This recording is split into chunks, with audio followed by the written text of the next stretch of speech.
criança. Subir no céu bobinho. Não existe bobinhos no céu.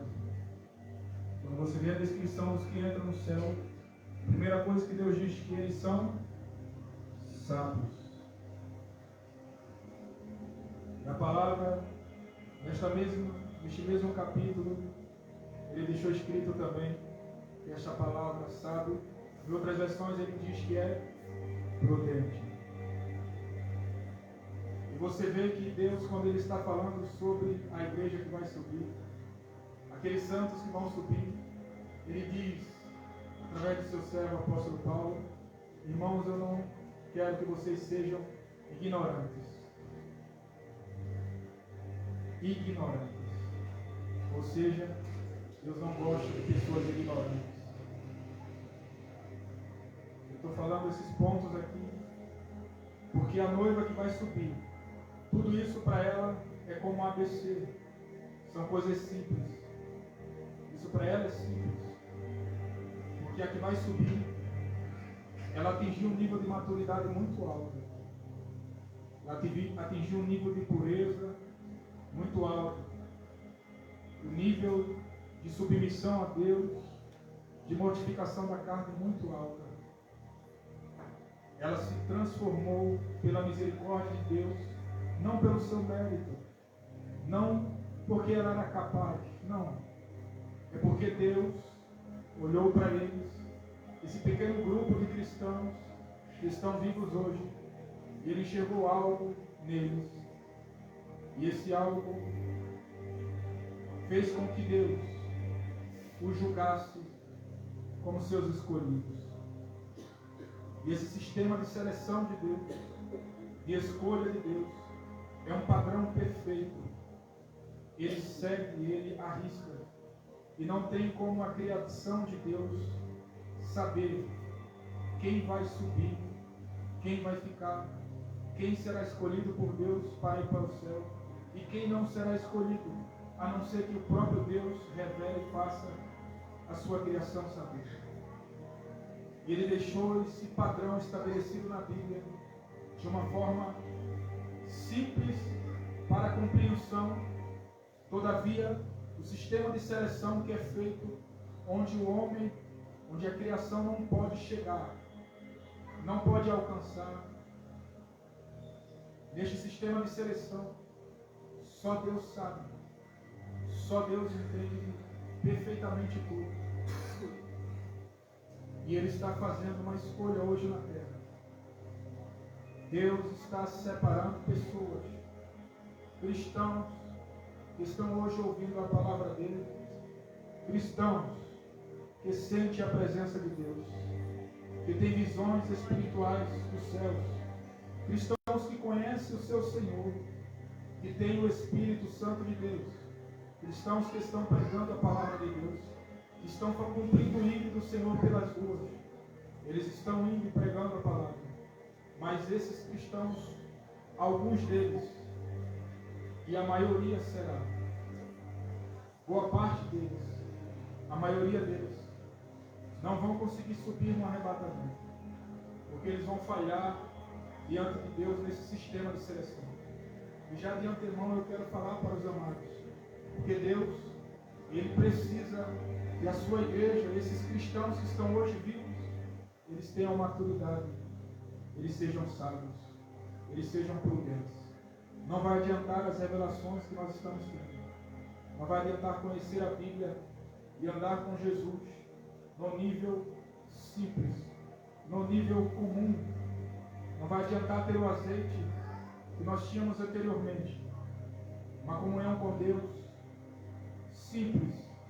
Porque você observa que neste tempo, as virgens que ficaram apenas com aquela porção comum, elas não deram conta de entrar na porta. Porque no momento da entrada, pouco antes, o azeite se acabou. Não foi suficiente. Isso Deus mostra como é que funciona um dos pontos da seleção de Deus. Aí todos nós aqui ficam pensando, ai, como que elas tinham o Espírito Santo. E como que esse Espírito Santo, essa porção do azeite que estava nela, não foi suficiente. Aí vem na minha e na sua mente indagações e perguntas. Pois é isso aí, para você ver a complexidade, a dificuldade do que é para poder entrar no reino dos céus. Deus está mostrando para nós que existe um sistema de separação. Ele está na terra agora, observando cada um dos seus filhos, que estão pregando a palavra, estão amando, estão temendo a Ele, estão respeitando Ele, estão orando, estão jejuando. Mas Ele também, nesse momento de observação, exatamente agora, Ele está verificando o nível de dedicação que cada um dos seus filhos, da sua noiva, que está na terra hoje, está desempenhando a Deus. Que nível é esse? Não são só um mandamento para ir para o céu. São 2 mandamentos. A maioria cumpre o segundo. A maioria ama o próximo. Mas tem o primeiro. Amarás a Deus com todo o teu entendimento, toda a tua força, todo o teu coração. Em outras palavras, amarás ao Senhor teu Deus, acima de todas as coisas. A maioria dos filhos de Deus, essa é a verdade que eu estou pregando para mim, estou pregando para você, estou anunciando para todos nós o que Deus tem falado conosco. A maioria vai ficar, porque aqui falharam. Mas escute, essa maioria, Deus lembra para mim e para você, que eu e você, se nós quisermos entrar, o meu nível e o teu nível de dedicação tem que ser de tal forma que tem que conquistar o coração de Deus. E observe, Deus não erra, Deus não falha, Ele sabe se eu e você está dando o melhor. Ele sabe a sua limitação financeira, Ele sabe a sua realidade física, Ele sabe o tanto de saúde que você tem, Ele sabe o tanto de tempo disponível que você tem durante o seu dia, Ele sabe a sua capacidade intelectual para lutar por Ele, para vencer o pecado, para lutar contra o diabo. Ele sabe quem sou eu e quem é você. Cuidado aqui. Cuidado cada um do que está fazendo por Deus. Cuidado nesse momento, porque Deus está julgando a sua igreja. Deus está me julgando. Deus está te julgando. E esse sistema de julgamento é Ele que está fazendo. E Ele lembra a mim e a você agora, a mim e a você, que Ele é justo. E se eu e você falhar, eu e você estará na tribulação. Porque o que não fizemos aqui, então teremos certamente tempo de fazer na tribulação. Antes de começar a mensagem, com essa introdução, eu quero falar para todos vocês. Deus está vindo buscar uma igreja que neste processo de seleção, ela ultrapassou os seus limites. Ela fez o melhor para o seu Pai. Ela deu tudo que ela podia. Ela deu o melhor do tempo dela disponível para Deus. Ela fez o melhor. Ela orou o melhor que ela pôde. Ela não deu abaixo de 50%. Se qualquer um de nós aqui der da sua capacidade para Deus hoje, de dedicação em oração, de dedicação na prática da palavra, de dedicação em amar ao próximo, de dedicação em jejum, de dedicação em sinceridade para com Deus, em se humilhar para com Ele. Humilhar são ação, não são apenas palavras. Deus está lembrando para mim e para você.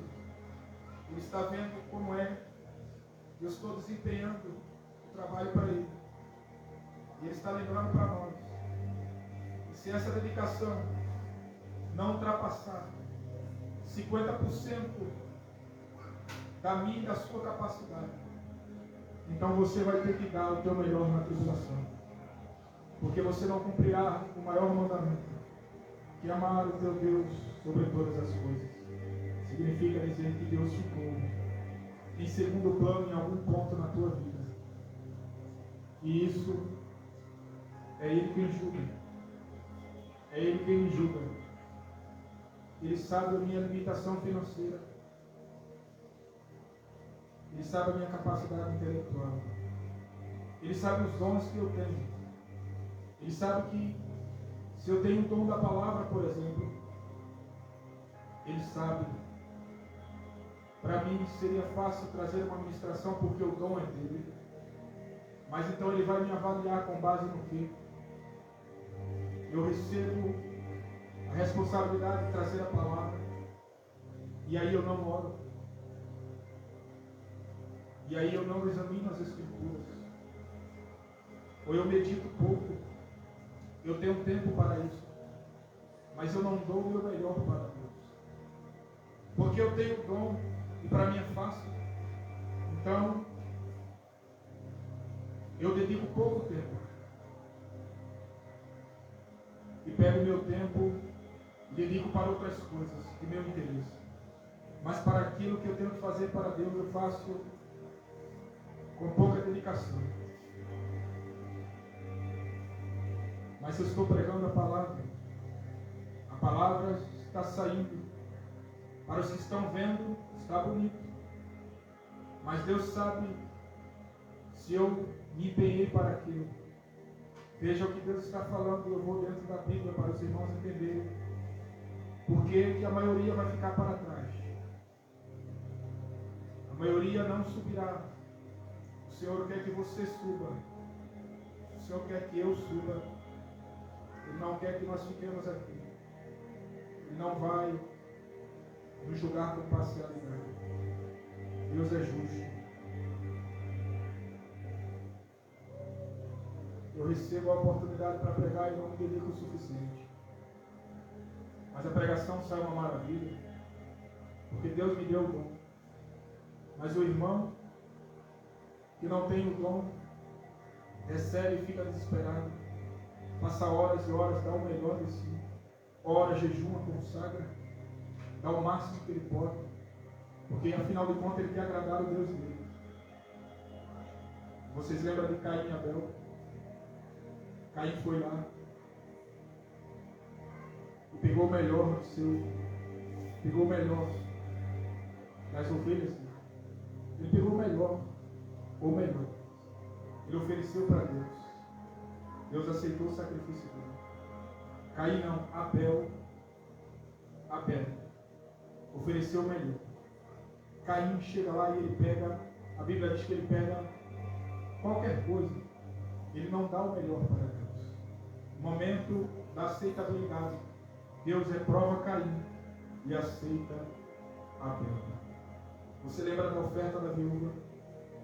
Os ricos, cheios de dinheiro, deram uma oferta gigante. Mas chega a viúva e ela dá uma oferta bem pequenininha. Quem foi aprovado? A viúva. Vocês entenderam como é que funciona? O que Deus está fazendo agora? Aqui é espiritual. As coisas espirituais se decidem espiritual. E apenas o homem espiritual consegue compreender as coisas espirituais. Cada um aqui sabe que Deus, Ele exige. Lembre-se, eu comecei a falar aqui. A igreja que vai subir, ela é sábia. A igreja que vai subir, ela não é ignorante. Ela tem conhecimento das coisas de Deus. Ela conhece o seu Deus. Ela é prudente. Deus espera que você saiba disso. Então, entenda o que você está fazendo agora para Deus.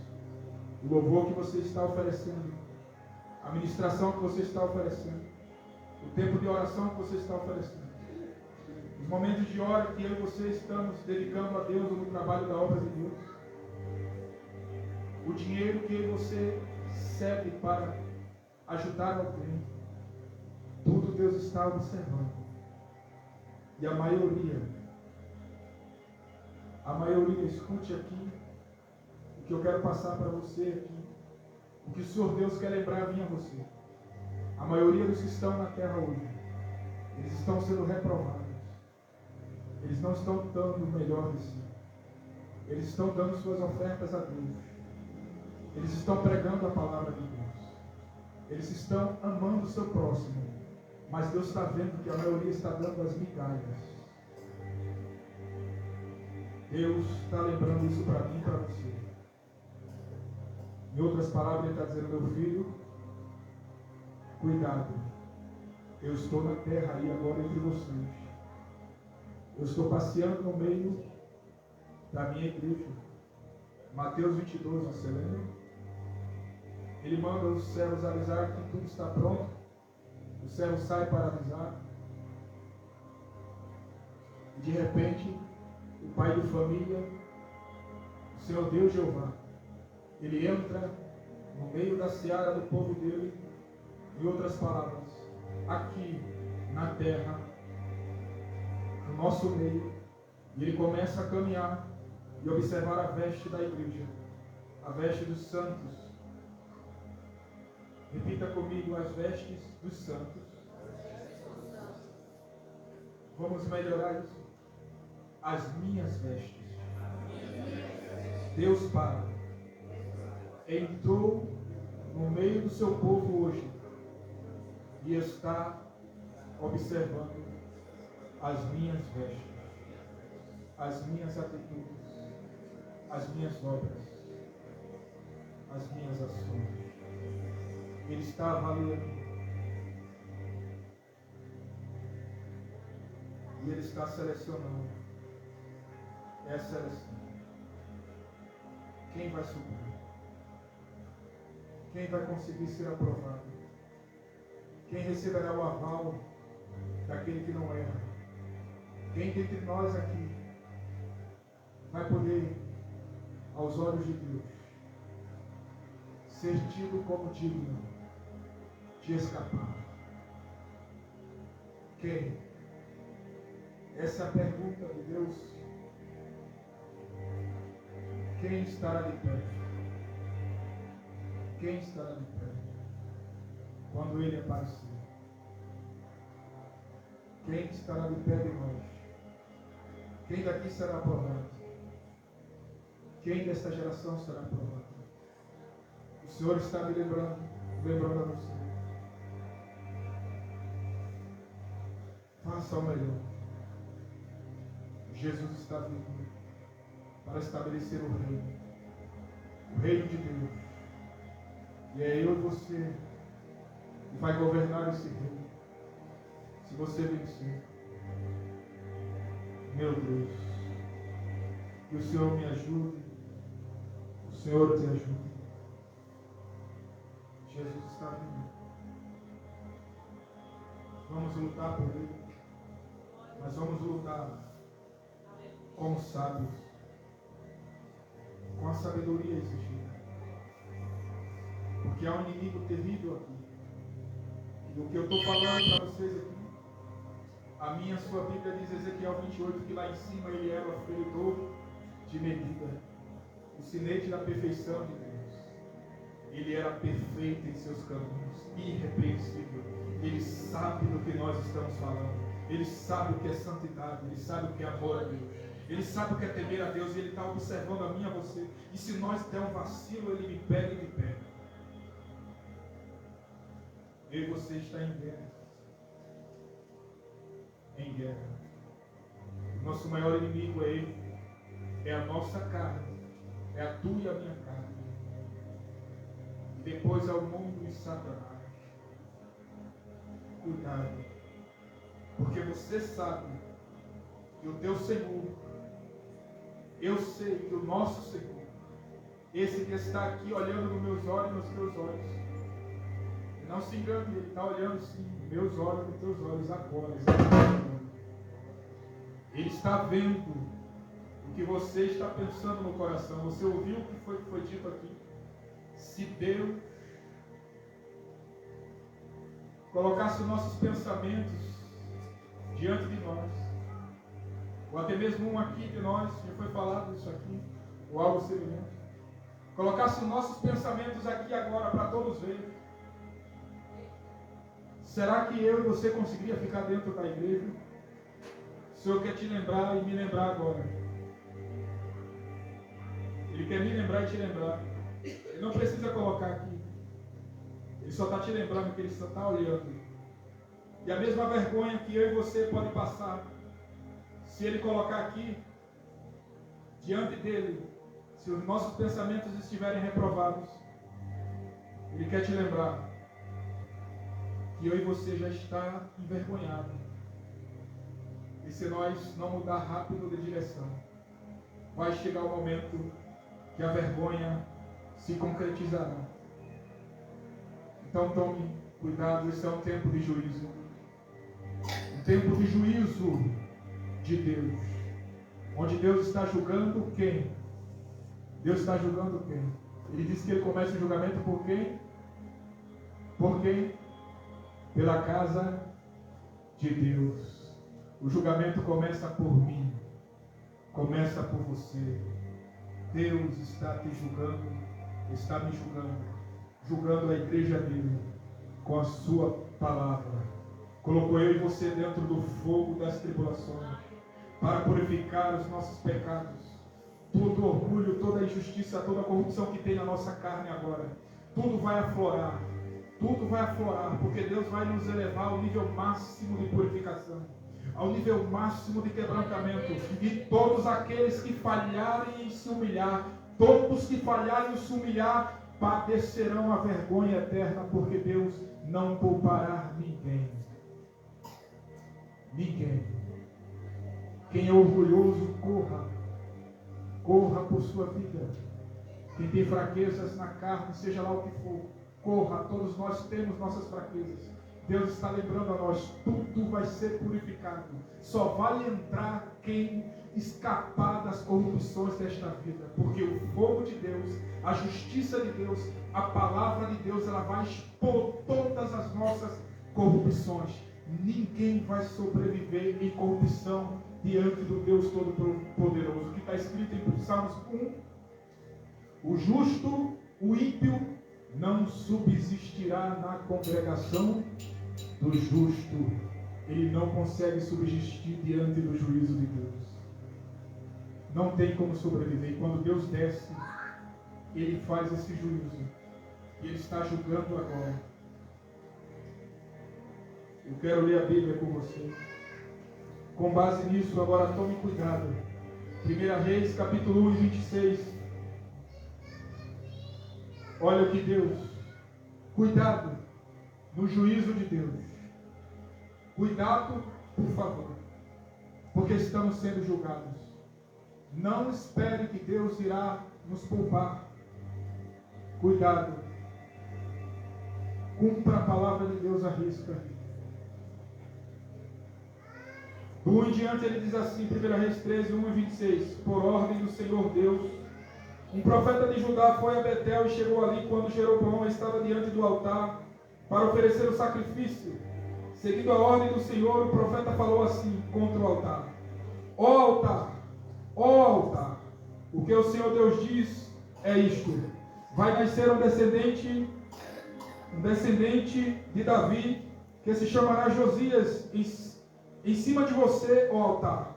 Ele matará os sacerdotes que servem nos altares pagãos e que oferecem sacrifícios em cima de você. Ele também queimará ossos de gente sobre você. E o profeta continuou, este altar cairá em pedaços e as cinzas que estiverem nele se espalharão. Essa será a prova de que o Senhor Deus falou por meio de mim. Quando Jeroboão ouviu isso, apontou para o profeta e ordenou: prendam este homem.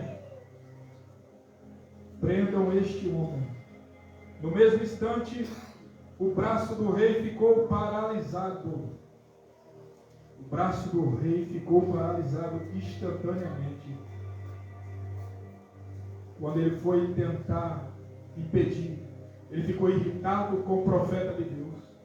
Olha a autoridade do profeta de Deus, do homem de Deus. Deus deu a ele tanta autoridade, tanto poder e comunhão que ele tinha com ele. E quando o rei, ouvindo ali a profecia do Senhor, ele não gostou, se irritou, ele foi tentar impedir. E no que ele foi tentar impedir, instantaneamente a mão dele foi ferida pelo próprio Deus. Você está entendendo? Não é uma pessoa comum aqui, que está aqui. Isso aqui é alguém que tem autoridade de Deus. Isso é alguém que ama a Deus verdadeiramente. Aqui é alguém que tem comunhão com Deus. Quem aqui Deus já usou para fazer alguns sinais, um sinal terrível? Você está vendo o nível da pessoa que está aqui? A história começou bonita, né?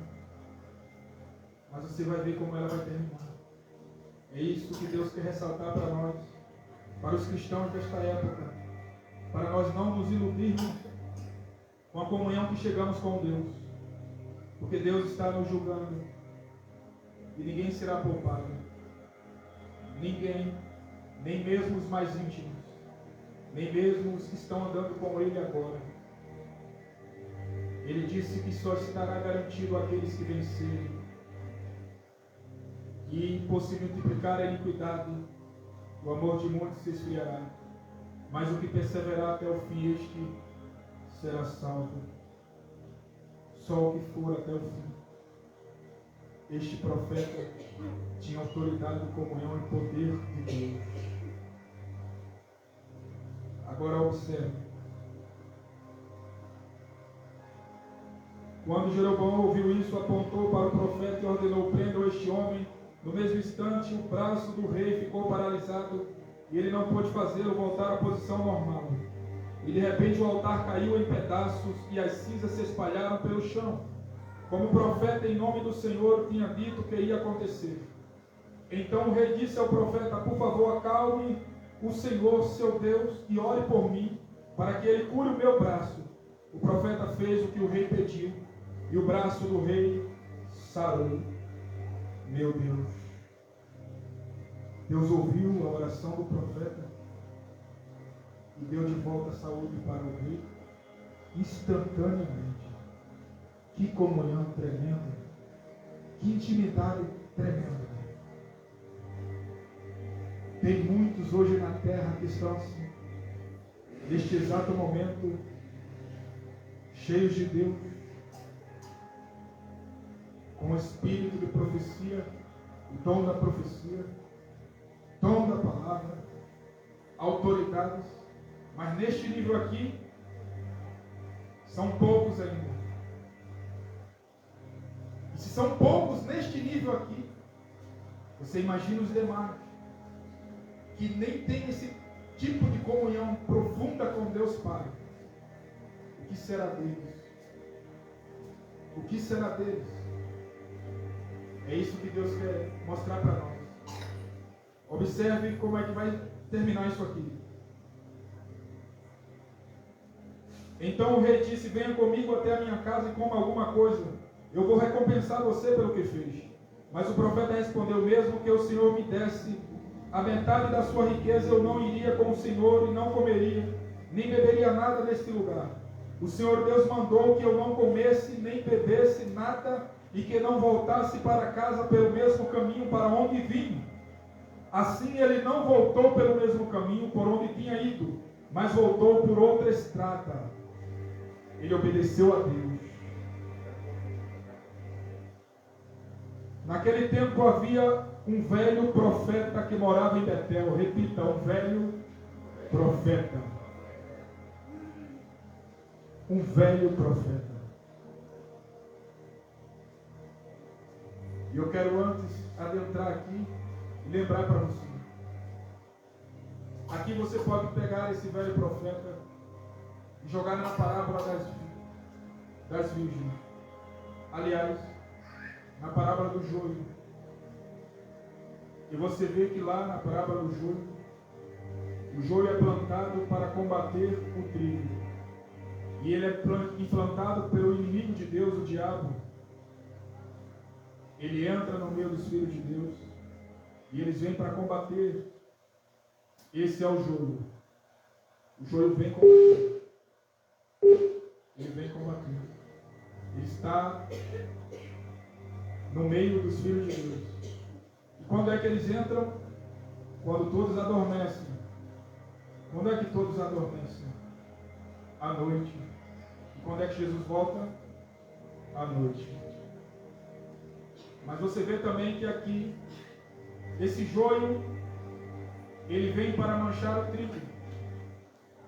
Ele vem para impedir que os filhos de Deus permaneçam firmes. Permaneçam com suas vestes limpas e puras.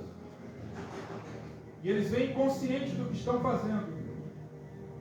E de repente eles vencem alguns dos filhos de Deus, e alguns desses filhos, no que eles se transformam? Em apóstatas, rebeldes, cumprindo o que está escrito em 2 Tessalonicenses capítulo 2, quando Jesus deixou pelo seu Espírito que a vida dele não se dará sem que antes se manifeste a apostasia, significando dizer a rebelião, o abandono da fé verdadeira. Agora, veja bem isso, porque aqui é sério. Deus não vai passar a mão na cabeça desta igreja. A igreja que vai subir, ela é extremamente prudente. Ela é sábia. Ela tem o conhecimento do seu Deus. E ela o conhece pessoalmente. Mas Deus deixou na palavra que alguns desses, momentos antes, mesmo eles tendo conhecimento, eles não terão conhecimento suficiente, porque o azeite acaba. Então, no momento da entrada, pouco tempo antes, o azeite vai acabar e eles vão ter consciência disso. Eles não entram. Mas se eles não entraram, foi porque eles falharam em algum ponto do sistema de seleção de Deus. Que ponto é esse? Veja aqui esse exemplo. Aqui há um dos pontos que Deus quer lembrar a nós, a esta igreja. Há uma semente combatendo contra ele e você, e está autorizado por Deus. E esta semente já transformou muitos dos filhos de Deus, que outrora era filho de Deus, em apóstatas. Ninguém pode ser apóstata sem antes ter conhecido a Deus, sem antes ter sido fiel a Deus. Todo apóstata um dia amou a Deus. Um dia ele amou a Deus. Um dia ele foi fiel a Deus. Mas ele rejeitou o seu Deus conscientemente e agora passou a lutar contra ele deliberadamente. Então a igreja que está na terra está misturada, cheia de cristãos apóstatas, que foram vencidos pelo espírito da rebelião, da apostasia, vencidos por joios que foram implantados por Satanás no meio dos filhos de Deus, lutando conscientemente contra eles. E esses são pessoas poderosas. O joio é poderoso. O joio tem poder. O joio não são seres humanos comuns. Agora preste atenção o que você tem que lidar agora aqui. Você e eu. Deus não vai te poupar. Deus não vai me poupar. Não é porque eu e você tem poder. Não é porque o poder de Deus está na nossa vida. Não é porque nós temos o conhecimento de Deus, a intimidade com Deus hoje. Não é porque temos a vida de oração que isso nos garante que nós vamos entrar. Não se iluda com isso. Porque no fim da história está escrito que é o que vencer, o que perseverar até o fim. Não é o começo que é interessante, mas é o fim que é interessante. E nós estamos no fim. O fim da história humana sob o governo de Satanás. O fim da seleção de Deus. Quem fica, quem vai. Quem perder agora, praticamente perdeu tudo. Tudo. Então por isso Deus precisa lembrar nós. Neste momento, todos nós temos que estar com os nossos sentidos espirituais extremamente aguçados. Não podemos desfalecer. Se nós desfalecermos, existe um inimigo que está esperando apenas uma oportunidade. E se ele não vê a oportunidade, ele vai provocar a oportunidade. Porque ele sabe que ele pode vencer aqueles que desistirem, aqueles que falharem, aqueles que forem negligentes, aqueles que não se dedicarem ao máximo. Ele sabe que Deus tem um sistema de valorização, um sistema de seleção que é com base na justiça dele, na verdade dele, na santidade dele. E ele é imutável, ele é perfeito. O diabo sabe como é que Deus julga. Você está vendo aqui a história de um homem que tem muito poder de Deus, autoridade de Deus, que fala e a coisa acontece instantaneamente. Agora você vai ver o que aconteceu com ele. Então o velho profeta perguntou, olha só, o 11. Naquele tempo havia um velho profeta que morava em Betel. Os seus filhos chegaram e contaram a ele tudo o que o profeta de Judá tinha feito naquele dia em Betel e o que tinha dito ao rei Jeroboão. Então o velho profeta perguntou por onde ele foi embora. E eles lhe mostraram a estrada. Ele pediu que os filhos pusessem a sela no seu jumento e eles puseram. Então o profeta montou e foi atrás do profeta de Judá.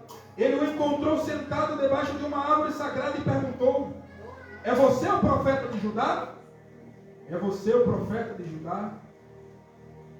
Sou sim, respondeu o homem. Venha até a minha casa e coma alguma coisa comigo, convidou ele. Mas o profeta de Judá respondeu: eu não posso ir até a sua casa, nem ficar hospedado lá. E também não vou comer nem beber nada aqui com você, porque o Senhor Deus mandou que eu não comesse nem bebesse nada, e que não voltasse para casa pelo mesmo caminho por onde vim. Preste atenção agora no que Deus está dizendo. Olha aqui o que ele falou. O homem cheio de Deus, autoridade, poder, comunhão com Deus. Ele falou o que Deus tinha dito para ele, mas vem outro profeta, e agora faz a mesma coisa que Lúcifer fez lá com Eva. A mesma coisa. A mesma coisa. E olha o que ele disse: eu também sou profeta como você. E o Senhor Deus mandou que um anjo me dissesse que levasse você até a minha casa e oferecesse a minha hospitalidade. Isso aqui é um profeta velho. Isso aqui é alguém que também conhecia a Deus. Mas ele estava mentindo. Ele estava mentindo. Então o profeta de Judá foi com o velho profeta para sua casa e comeu uma refeição com ele. Enquanto estavam sentados à mesa, escute agora isso aqui. Aqui a maioria vai ficar. Isso aqui é muito sério. Isso aqui foi permitido pelo meu Deus, o teu Deus que está me olhando e te olhando agora. É por isso que a maioria ficará aqui. Olha que a palavra de Deus veio sobre o profeta velho. Quando ele acabou de enganar o profeta novo, cheio de poder. Por que Deus permitiu? Deus tinha dado uma ordem clara, expressa. Ele sabia que não podia ir para a casa de ninguém e comer. E Deus falou diretamente com ele. Ele disse: não vá para a casa de ninguém, não coma. E o profeta velho chegou lá e disse: não, um anjo de Deus também veio a mim e falou que você pode vir para a minha casa e comer. Então quando ele enganou aquele profeta, quando ele sentou na mesa, agora escute o que o Deus de Israel, que conhecia o profeta novo, que tinha acabado de usá-lo com tamanho poder e autoridade, ele agora fala.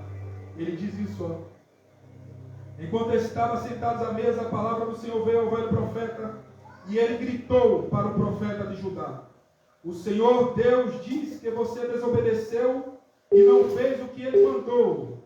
Em vez disso, voltou e comeu uma refeição no lugar onde ele havia mandado que você não comesse.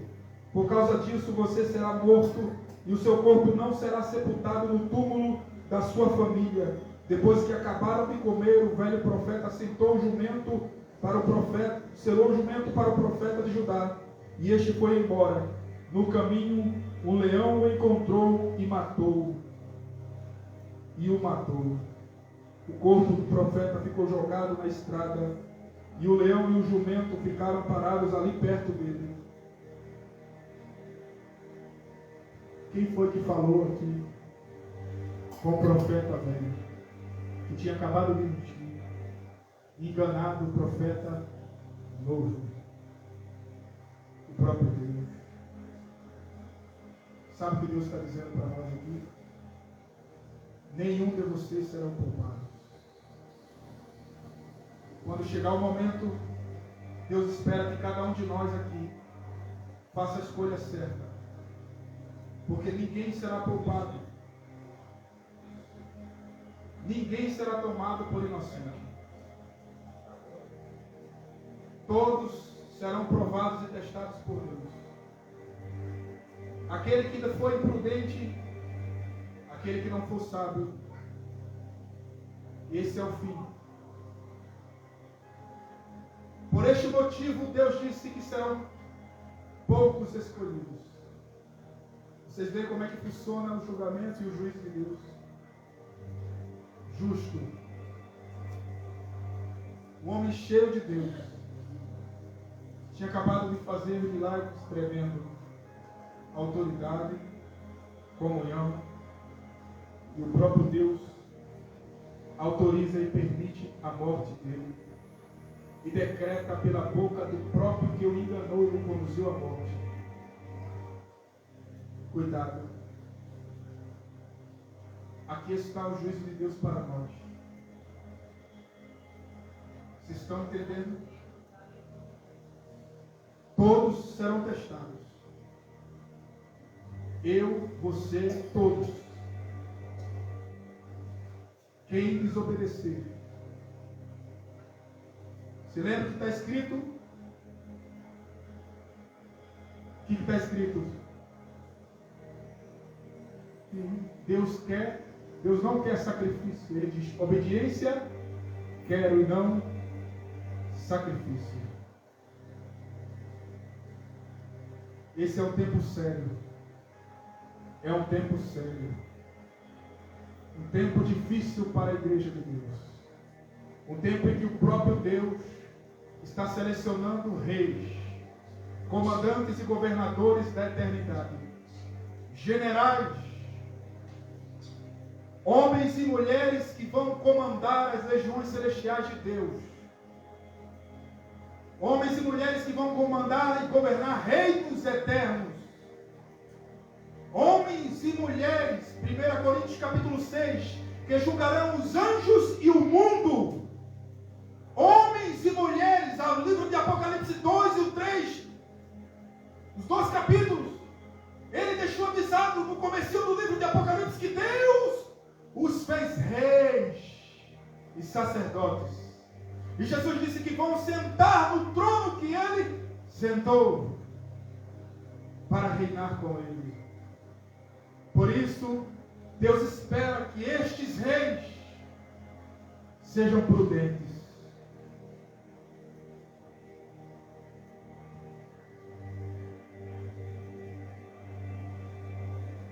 Segunda Timóteo, capítulo 2, o 4 e o 5. Aleluia. Glória a Jesus. Glória ao Cordeiro de Deus. Meu Deus, ajuda nós, Senhor. Ajuda a tua igreja. Glória a Jesus. Santo é o Senhor. Glória ao Cordeiro de Deus. Santo, santo é Jesus. Senhor, tem misericórdia de nós. Pai, nos ajuda a passar no teu teste. Senhor, tem compaixão do teu povo. Em nome de Jesus. 2 Timóteo 2.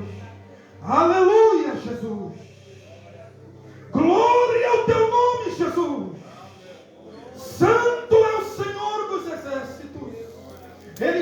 que Jesus é fiel. Ele está nos julgando. Deus está julgando, separando a sua igreja, acrisolando. Ele está nos adestrando para o combate, a maior guerra que Ele dispensou sobre a sua noiva nos quatro cantos da terra. E Ele espera que a sua noiva haja de acordo com a palavra dEle e permaneça de pé como soldados prudentes e sábios, firmes, e não sejam ignorantes. Não seja ignorante, porque ninguém será tido por Deus por inocente. Primeiro, Romanos capítulo 1. Deus não terá ninguém por inocente, ninguém por indesculpável diante dele. Está escrito lá. E Ele sabe que a sua igreja sabe dessas coisas.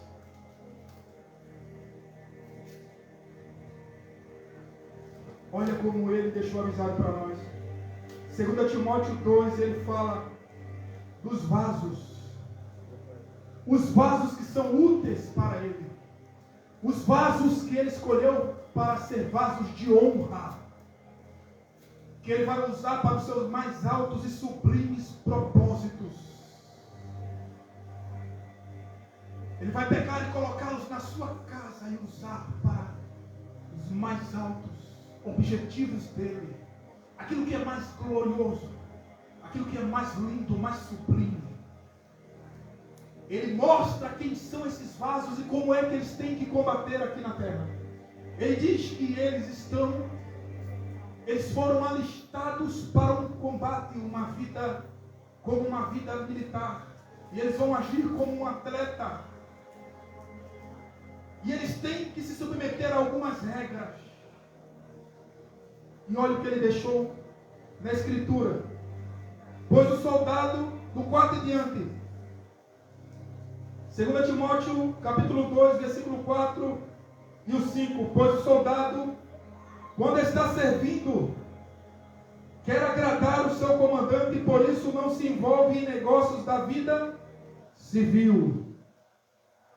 O atleta que toma parte numa corrida não recebe o prêmio se não obedecer às regras da competição.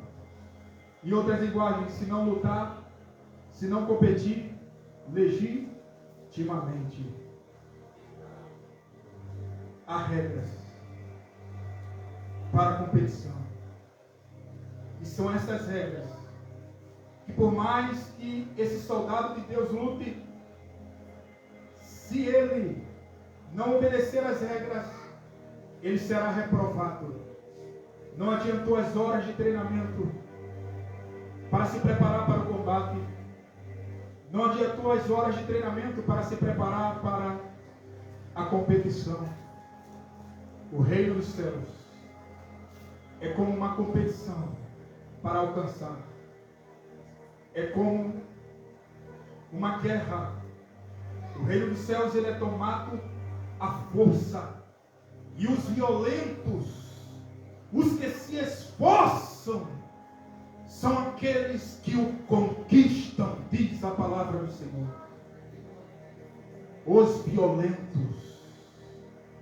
Mas os violentos, uma exceção, que estão adequados com os padrões exigidos por Deus para a execução daquele combate. Padrão, há padrão que Deus espera dos seus combatentes. Caso contrário, ele está avisando aqui, ele não vai receber o prêmio se não obedecer às regras. Lembra que o profeta desobedeceu o que Deus disse e acreditou no outro? Perdeu o prêmio. Foi terrível o fim dele. O 12 ele fala: se continuarmos a suportar o sofrimento com paciência, também reinaremos com Cristo. Se nós o negarmos, Ele também nos negará. Recomende essas coisas aos que você dirige e ordene severamente na presença de Deus que não briguem por causa de palavras, Brigar não é bom, pois somente prejudica os que estão presentes. Faça todo o possível para conseguir a completa aprovação do presidente da República, de Luiz Inácio Lula da Silva, do presidente dos Estados Unidos, do pastor, do bispo, da mãe, do pai. Ele está dizendo: façam todo o possível para conseguir a completa aprovação de Deus. De Deus. De Deus. De Deus. A aprovação dele. Ele está lembrando a nós: ei, filho, olha aqui, eu que vou te aprovar. Você está na competição, no conflito agora. Você recebeu ordem direta de mim, na minha palavra, de mim. E você está sendo provado agora. E agora eu estou observando a quem tu vai obedecer. Tu serás testado. Em outras palavras, ele está dizendo: todo tipo de teste vai te alcançar, mas o Senhor está olhando. A aprovação vai vir de mim. Você precisa me conquistar. É eu. A aprovação de Deus. E é com base na palavra. Na palavra. Olha o que ele fala: como um trabalhador que não se envergonha do seu trabalho, mas ensina corretamente a verdade do Evangelho. Evite falatórios contrários aos ensinamentos cristãos, pois eles fazem com que as pessoas se afastem de Deus. É sério. Aqui é onde Deus fala sobre os filhos dele, aqueles que têm o selo de Deus. O selo de Deus está dentro deles. Agora eu quero que você leia comigo Hebreus 11:7. A igreja prudente, a noiva sábia, ela escuta divinamente, ela é avisada por Deus de que ela está partindo para a eternidade agora. E quantos aqui já não foram avisados? Na terra, neste tempo, o Senhor está nos avisando que Ele está vindo e está fazendo este juízo sobre a sua noiva. Ele está julgando a sua casa. Ele está selecionando os seus eleitos para subir. E aí Ele diz para nós exatamente o que devemos fazer. Ele disse para Noé, Ele deu tudo para Noé, até a medida, o tipo da madeira, a medida, a forma exata da arca. E Ele disse agora: vá e faça conforme eu te mandei. Noé foi e fez. Ele fez conforme Deus mandou. Ele foi prudente? Sim. Ele foi obediente? Sim. Ele foi divinamente avisado? Sim. Mas agora fica a pergunta para nós. Faça você a indagação e responda o que eu vou perguntar aqui. Se Noé não pega a madeira que Deus mandou, exata, e se Noé não faz na forma que Deus mandou, e se Noé não cumpre exatamente as ordens de Deus, Noé teria sobrevivido? A arca ela teria sido confeccionada? Se Noé pega e faz a arca maior do que Deus mandou, Noé teria feito a vontade de Deus? Ele teria feito a vontade de Deus? Se ele quisesse fazer com a madeira que ele achasse melhor?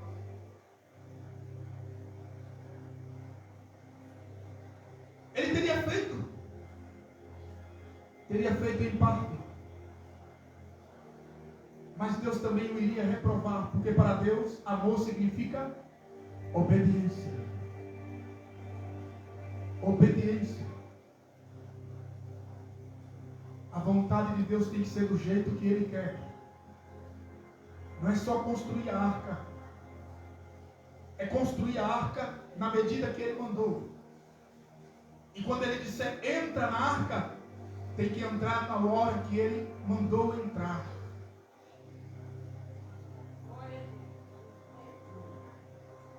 Deus já tem dito para a sua igreja que ela tem que estar pronta, que ela tem que estar preparada para partir. Mas enquanto Ele está dizendo que o tempo acabou para a noiva, que ela está prestes a vivenciar o maior evento da criação de Deus mais esperado, o arrebatamento, o encontro dos santos filhos de Deus no céu com Jesus Cristo, com Deus Pai, vendo Deus Pai como Ele é. Enquanto Ele está dizendo que tudo já acabou e ela tem que se preparar rapidamente, ela está fazendo ainda a obra de Deus de qualquer jeito. Ela prega, mas não prega com o melhor que pode. Não dá o seu melhor.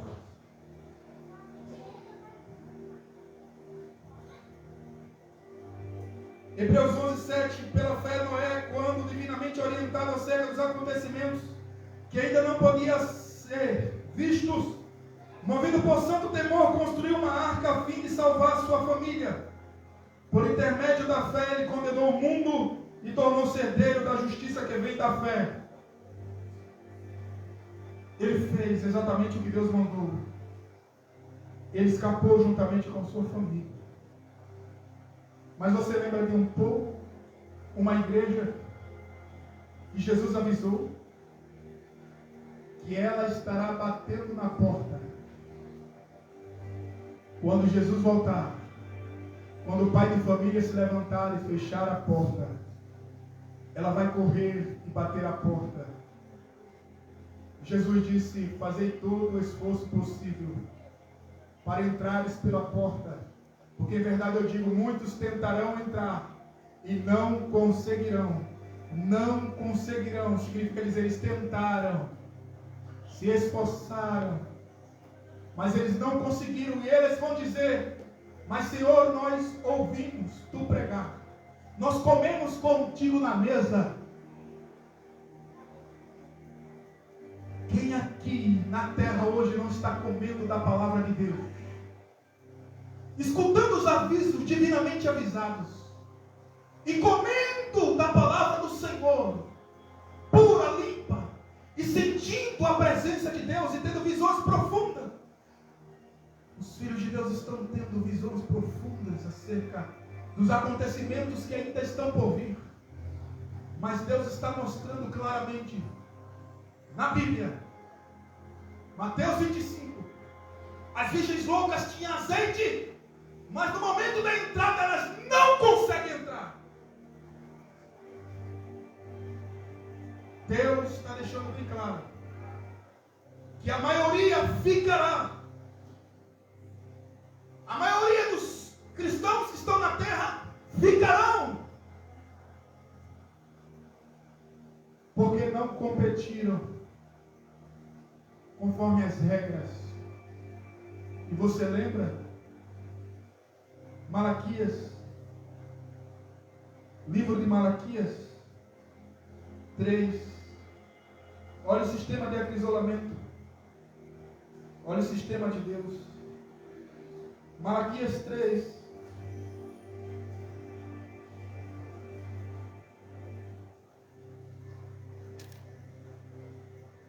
Olha o que ele fala. Eis que eu enviarei o meu mensageiro, ele preparará o caminho diante de mim, e o Senhor a quem vós buscais virá de repente ao seu templo. Até o mensageiro do pacto em quem vós deleitais, eis que ele virá, diz o Senhor dos exércitos. Mas quem poderá permanecer no dia da sua vinda? E quem ficará de pé quando ele aparecer?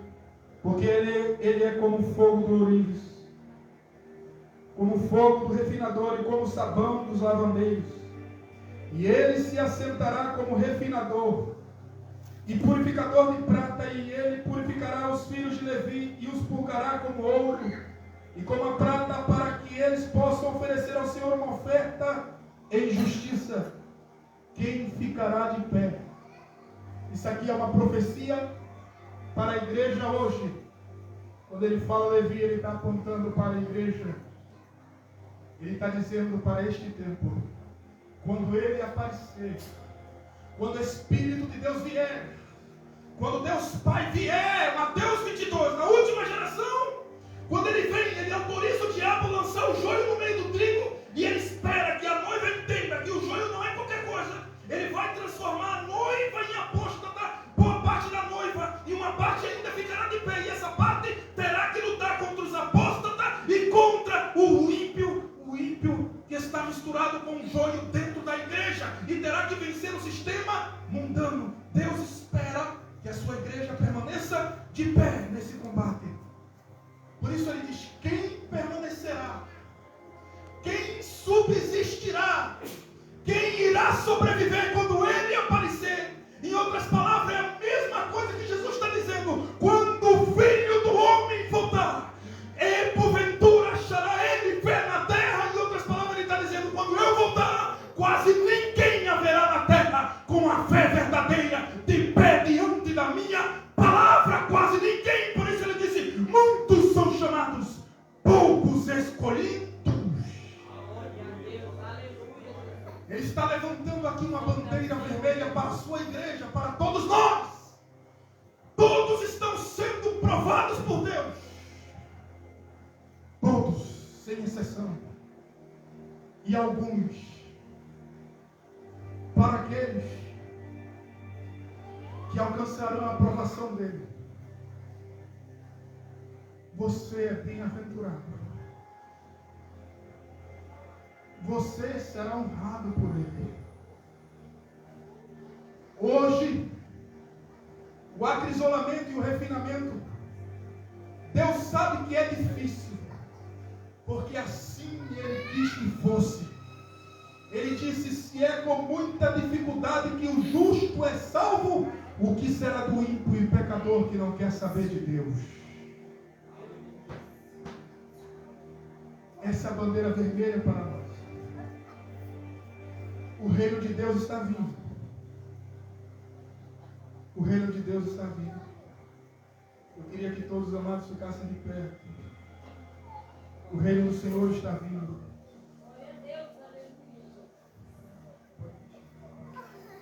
O reino de Deus, ele está vindo, amados. E os que vão subir, eles não são seres humanos comuns.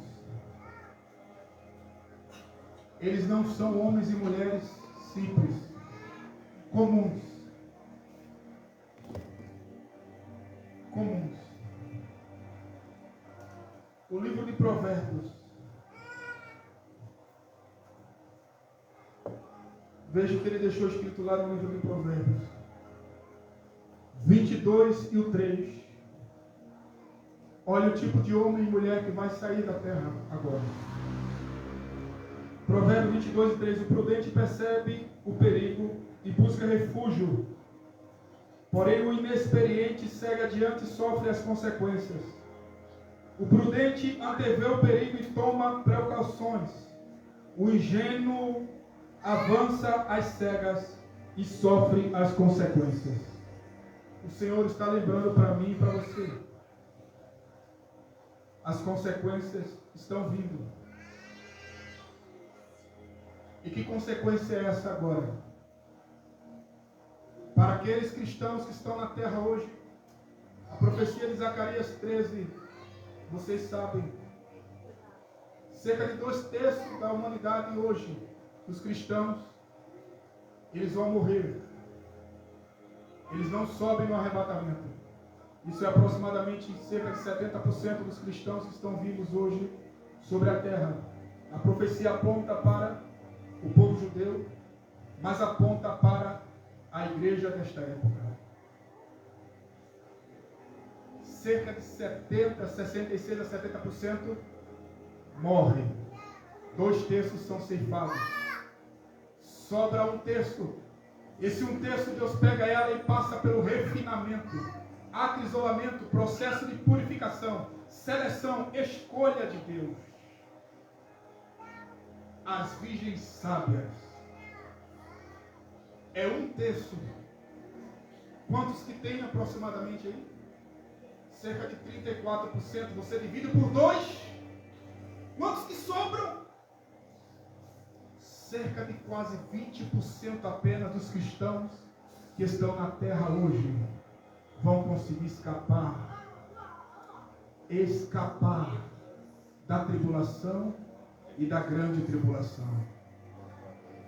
A maioria estará em Apocalipse capítulo 6.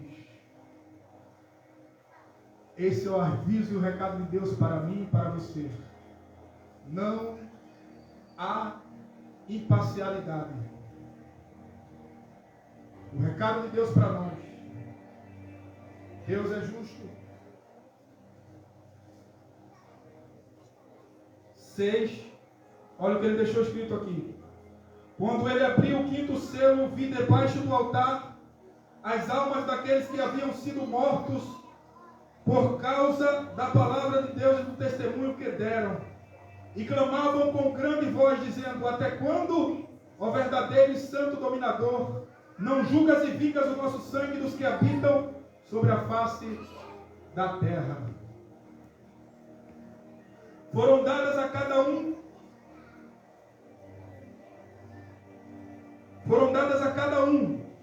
compridas vestes brancas, e foi-lhes dito que repousasse ainda um pouco de tempo, até que também se completasse o número de seus conservos e seus irmãos que haviam de ser mortos, como eles foram. Sabe o que Deus disse aqui para eles?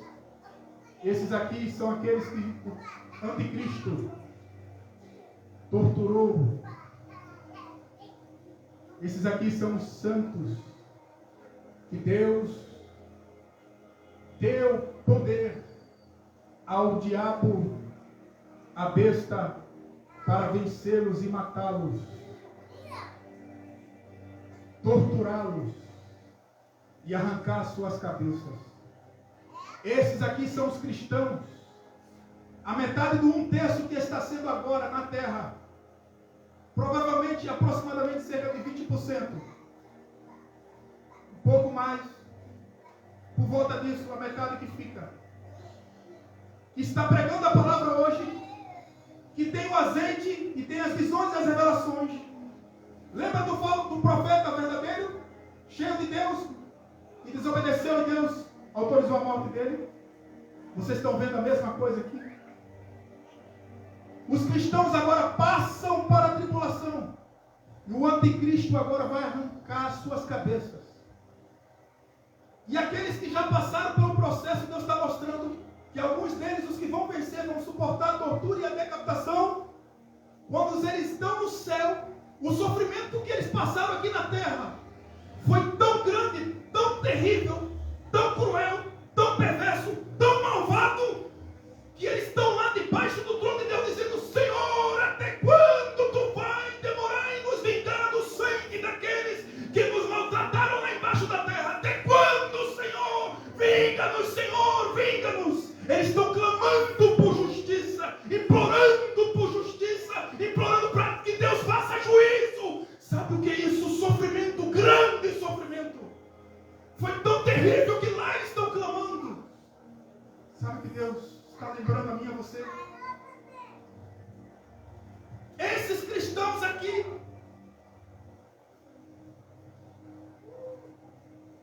estão vivos agora na terra.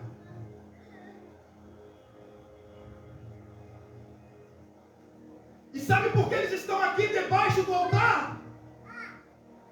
Porque num momento como esse agora, eles ouviram todos os avisos de Deus, mas eles não deram o melhor de si, e Deus não pôde os escolher, Deus não pôde os aprovar, Deus os reprovou, e o arrebatamento aconteceu, e eles foram aqueles que ficaram batendo na porta: Senhor, Senhor, abre-nos a porta, abre-nos a porta, nós comemos, Senhor, contigo na tua mesa, ouvimos tu pregar,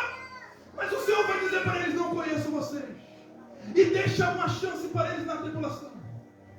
É isso que Deus está dizendo para nós. Isso é a tribulação que está vindo. Isso aqui é a palavra de Deus. Isso aqui são cristãos. E quando eles estão pedindo para Deus julgar, sabe o que Deus diz? Ainda não. Porque tem que fechar o número dos que ainda têm que